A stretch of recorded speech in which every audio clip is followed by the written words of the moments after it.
Bonjour, dans cette nouvelle capsule vidéo, nous allons aborder le chapitre portant sur la radioactivité et les réactions nucléaires. Voici les compétences attendues conformément au programme de première S.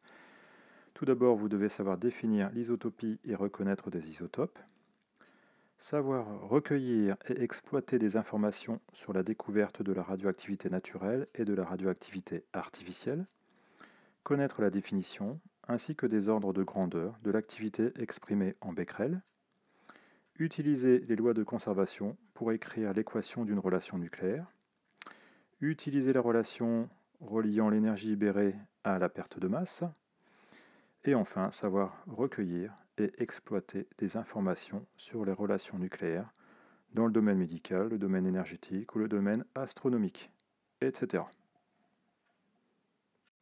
La radioactivité est présente partout, elle est invisible, elle est utilisée pour produire de l'énergie électrique, on l'utilise également pour fabriquer des bombes militaires, mais nous ne savons pas ce que c'est. Donc nous allons nous poser la question suivante, qu'est-ce que la radioactivité et quelles énergies les réactions nucléaires dégagent-elles? Nous allons commencer par définir ce qu'est la radioactivité. Pour cela, nous devons d'abord rappeler ce qu'est la notion d'isotopie. Des noyaux isotopes ont le même nombre de protons, mais un nombre de neutrons différent. Voyons maintenant la cohésion du noyau et quel rapport y a-t-il entre la cohésion du noyau et la radioactivité. Dans la nature, la plupart des noyaux d'atomes sont stables. Cette stabilité est assurée par l'interaction forte qui compense l'interaction électromagnétique qui existe entre deux protons. Toutefois, les noyaux isotopes d'un élément ne sont pas tous stables.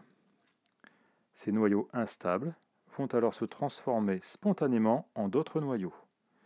Ils se désintègrent en émettant des rayonnements sous forme de particules chargées et souvent d'ondes électromagnétiques.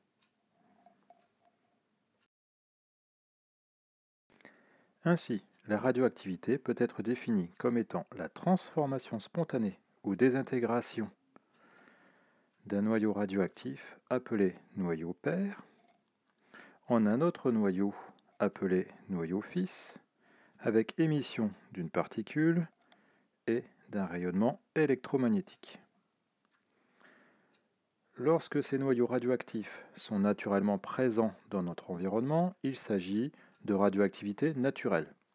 On peut citer comme exemple le granit ou le radon. Mais l'homme sait depuis un siècle créer des éléments radioactifs par collision de particules dans des accélérateurs. C'est ce que l'on appelle la radioactivité artificielle. Voyons maintenant ce qu'il se passe lors d'une transformation nucléaire. Lors d'une réaction nucléaire ou désintégration, il y a conservation de la charge électrique et du nombre de nucléons. La charge du noyau père est égale à la somme des charges des noyaux fils et de la particule émise. Le nombre de nucléons du noyau père est égal à la somme des nombres de nucléons du noyau fils et de la particule émise. Il existe trois types de désintégration. La première désintégration est la désintégration alpha. Les noyaux sont instables en raison d'un excès de nucléons. Ils se désintègrent en émettant un noyau d'hélium appelé particule alpha. Nous pouvons citer comme exemple la désintégration du polonium 210 qui va donc alors se désintégrer en formant la particule d'hélium et un autre noyau qui va être celle du plomb 206,82. Vous avez également vu lors d'une activité que l'uranium 238 pouvait, quant à lui, se désintégrer en formant de l'hélium et du thorium TH 234,90. Dans la désintégration de type β-, les noyaux sont instables en raison d'un excès de neutrons par rapport aux protons. Ils se désintègrent en émettant un électron noté E0-1. Vous pouvez lire la représentation de la désintégration de type β- d'un élément chimique X, A, Z. Et en dessous, je vous ai mis les exemples du carbone 14 et du cobalt 60 qui vont tous les deux se désintégrer en formant un électron. Dernière désintégration, la désintégration de type β+. Dans ce cas, les noyaux instables possèdent un excès de protons et se désintègrent en émettant un positon E0,1. Voici l'équation générale de la désintégration du noyau X à Z. Et je vais vous présenter comme exemple le fluor 18 et le phosphore 30 qui se désintègrent selon la désintégration β+. À la suite d'une désintégration, qu'elle soit de type alpha, β- ou β+, le noyau fils peut être dans un état dit excité. Dans ce cas, on le représente ici par un astérix en exposant. Dans ce cas, il devient instable et il va se stabiliser en libérant l'excédent d'énergie qu'il possède sous forme d'un rayonnement électromagnétique de fréquence très élevée appelé rayonnement gamma. Et dans ce cas, on note après le noyau fils sans l'astérix en exposant. Et l'équation de la réaction nucléaire est alors notée de cette façon-ci. Ici, vous voyez le noyau atomique représenté avec son astérix pour indiquer qu'il est sous la forme excitée. Et ici, le noyau atomique représenté sans l'astérix pour indiquer qu'il a perdu son excitation. On indique à côté qu'il a émis un rayonnement gamma. La désintégration d'un noyau radioactif est inéluctable, mais il est impossible de déterminer quand cela va se produire. On dit que la radioactivité est un phénomène aléatoire.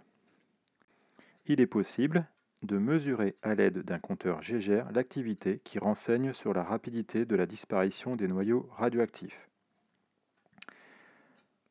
L'activité A d'un échantillon radioactif correspond au nombre de désintégrations qui se produisent par seconde. L'unité dans le système international est le becquerel, qui est de symbole B majuscule, Q minuscule. Ce tableau présente des activités moyennes pour quelques objets quotidiens donnés pour 1 kg de chacun des objets. 1 kg d'eau du robinet aura donc une activité radioactive de 1 à 2 becquerels. Vous voyez que pour le lait, pour 1 kg de lait, on aura donc 80 becquerels. Pour le corps humain, on est entre 110 et 140 becquerels. Bien sûr, ce sont des moyennes. Le poisson, 1 kg de poisson donnera 100 à 400 becquerels. Le granit, pour 1 kg, 8000 becquerels. L'activité dépend de la nature du radioisotope, mais aussi de la quantité de matière radioactive dans l'échantillon considéré. Voyons maintenant les réactions de fission et de fusion. Ces réactions sont des transformations nucléaires provoquées.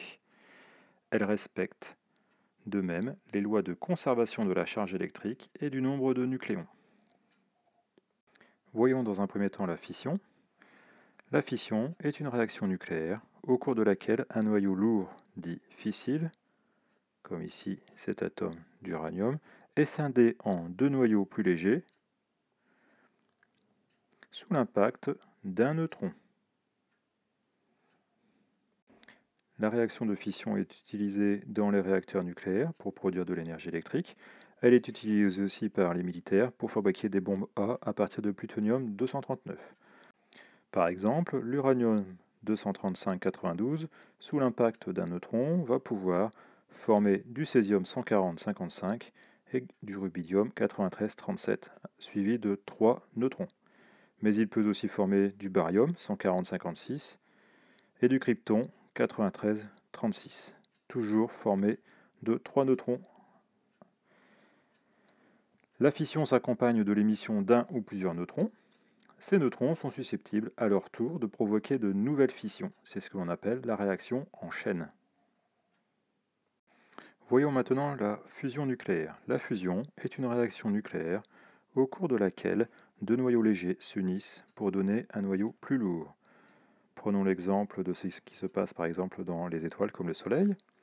Vous avez ici du deutérium qui va s'associer avec du tritium pour former un nouveau noyau d'hélium plus gros, libérer un neutron et libérer énormément d'énergie. Ces réactions de fusion et de fission libèrent une quantité importante d'énergie. Nous allons terminer par le bilan d'énergie, qui est la dernière partie de ce chapitre. Tout d'abord, l'équivalence masse-énergie. Toute particule, du fait de sa masse m, possède une énergie dite énergie de masse E, telle que E est égal à m fois c au carré, avec E qui correspond à l'énergie en joules, m la masse de la particule en kilogrammes, et c la célérité de la lumière dans le vide, soit c égale 3,00 fois 10 puissance 8 mètres par seconde. Une équation de masse équivaut donc à une équation d'énergie, delta E égale delta M fois C au carré. Delta E étant donc la variation d'énergie et delta M étant la variation de masse. En physique nucléaire, on utilise l'électronvolt comme unité d'énergie, sachant qu'un électronvolt ça vaut 1,60 fois 10 puissance moins 19 joules, mais on utilise aussi l'unité de masse atomique comme unité de masse, sachant que 1 U, c'est-à-dire une unité de masse atomique, vaut 1,66054 fois 10 puissance moins 27 kg. Les mesures montrent que la masse des nucléons qui constituent un noyau est supérieure à la masse de ce noyau. C'est ce que l'on appelle le défaut de masse. Le défaut de masse d'un noyau est donc la différence entre la masse des nucléons isolés et au repos et la masse du noyau au repos. La formule est donc la suivante. Delta M du noyau est égal à Z fois la masse du proton plus A moins Z fois la masse du neutron, moins la masse du noyau en question. Ce défaut de masse correspond à une libération d'énergie. Cette énergie correspond à l'énergie de liaison du noyau qui assure la cohésion du noyau. Cette énergie de liaison, notée E indice L, est l'énergie à fournir pour séparer les constituants d'un noyau. Lors d'une réaction nucléaire, la masse des produits obtenus est inférieure à la masse des réactifs. Cette perte de masse est à l'origine de l'énergie libérée. La masse ne disparaît pas, mais se transforme en énergie. Énergie cinétique des noyaux et des particules créées, et énergie de rayonnement gamma. Cette énergie libérée lors d'une réaction nucléaire est donnée par la relation énergie libérée égale valeur absolue de la variation de masse fois C au carré, ce qui est égal en fait à la valeur absolue de delta E que l'on a vu précédemment. Delta E correspond à la variation d'énergie en joules, delta M correspond à la variation de masse totale des noyaux et particules en kilogrammes, soit delta M égale masse des produits moins masse des réactifs. Et C reste la célérité de la lumière. Lors d'une transformation nucléaire, l'énergie totale se conserve. L'énergie libérée par la fission d'un noyau d'uranium est de l'ordre de 200 mégaélectronvolts. L'énergie libérée par la fusion d'un noyau de tritium et d'un noyau de deutérium est de l'ordre de 20 mégaélectronvolts. Pour comparer, il faut calculer les énergies libérées par nucléon. On trouve un ordre de grandeur de 1 mégaélectronvolt par nucléon, la fusion libérant beaucoup plus d'énergie que la fission.